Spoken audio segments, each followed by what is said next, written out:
So Gabbar Singh దీనికి ఉస్తాద్కి ఉన్న main advantage ఏంటంటే ఫస్ట్ థింగ్ ఈ మధ్య కాలంలో కళ్యాణ్ గారు సీరియస్ సినిమాలు ఎక్కువ చేశారు. ఆయన ఎనర్జీ కానీ మొత్తం కామెడీ టైమింగ్ ఒకటి ఉంటుంది, ఆయనకి సెపరేట్ కామెడీ టైమింగ్ ఉంటుంది. అదంతా మిస్ అయిపోయాం. అది మళ్ళీ దీంట్లో చూస్తున్నాం అనే హోప్స్ అయితే ట్రైలర్ ఇచ్చింది 100%.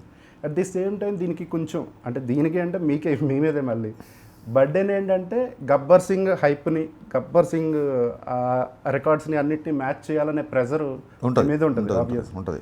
సో ఈ రెండింటిని బ్యాలెన్స్ చేస్తే ఎలా అంటే ఏం లేదండి, ప్రతి విషయంలో ఏదైనా 100% మంచి 100% చెడు అనేది ఎక్కడా ఉండదు, ఎవరిలోనూ ఉండదు. ఒక పగలు రాత్రి యూనో ఎండ వాన ఏదైనా సరే ఒక ప్రకృతి సమతుల్యంలో ఉంటుంది. So Gabbar Singh cinema director అన్నప్పుడు ప్రెషర్ ఎలా ఉంటుందో అడ్వాంటేజ్ కూడా అలాగే ఉంటుంది.